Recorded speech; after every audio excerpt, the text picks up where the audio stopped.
ព្រះសម្មាសម្ពុទ្ធលោកសម្ដែងពីអានិសង្សទៀតកូនប្រុសស្រីដែលមានធ្វើកតញ្ញូដឹងគុណបីបាច់ថែរក្សាគោរពបូជាមេត្តាបិតានោះអ្នកប្រាជ្ញទាំងឡាយតែងសរសើរបុគ្គលនោះក្នុងលោកនេះអ្នកប្រាជ្ញទាំងឡាយមានពុទ្ធជាដើមលោកសរសើរបុគ្គលកតញ្ញូបុគ្គលនោះលុះបែកធ្លាយរាងកាយប្រកាសជាទៅកាន់សោយទុកក្នុងអសោយសោកក្នុងឋានសួគ៌យ៉ាងហើយលោកប្រាប់មួយទៀត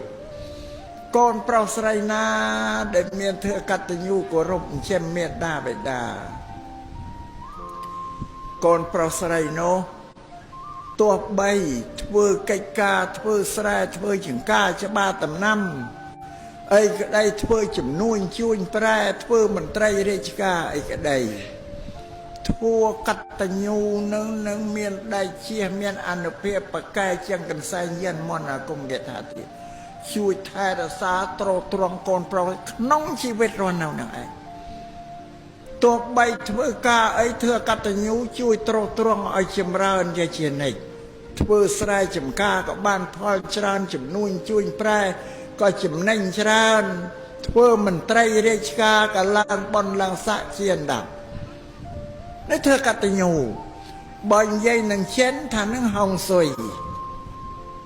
បើយើងធៀបនឹងចិនដែលថាហុងស៊ុយធ្វើកតញ្ញូពុទ្ធសាសនានេះជាហុងស៊ុយដែលជួយទ្រទ្រង់កូនឲ្យជីវិតបានសុខក្នុងមនុស្សនេះបើហុងស៊ុយចិនគេថាទៅរកដីដែលមានជីយកខ្មោចម៉ែឲ្យទៅកប់ទៅជីលូតលាស់ល្អកូនរកស៊ីបានមានតែដឹងមិនអានឹងប៉ុនពុទ្ធសាសនាតែធ្វើកតញ្ញូទេហុងស៊ុយនោះស្រាប់បានទេហើយបើចង់បានហុងស៊ុយធ្វើតាមនឹងនៅអានឹងជាផលផ្ដល់ឲ្យមកវិញរិញម្យ៉ាងលោកសំដែងទៅអើយកូនប្រុសស្រីណាហើយមានលោកឪពុកអ្នកម្ដាយមានជីវិតរស់នៅនេះស្មើបានទេវតាមកនៅជាមួយក្នុងផ្ទះស្មើមានលោកគ្រូសាស្ត្រាចារ្យនៅជាមួយក្នុងផ្ទះស្មើមានព្រះព្រំនៅជាមួយនឹងផ្ទះស្មើមានព្រះអរហន្តមកនៅជាមួយផ្ទះបុគ្គល4ពួកនេះទៅនៅទីកន្លែងណាទីកន្លែងនោះសន្តិភាពហើយពុទ្ធលោកសម្ដែងអាយ៉ាបុគ្គល4នេះទៅនៅទីណាទីនឹងសន្តិភាពហើយចាំបើបុគ្គលនៅរស់នៅ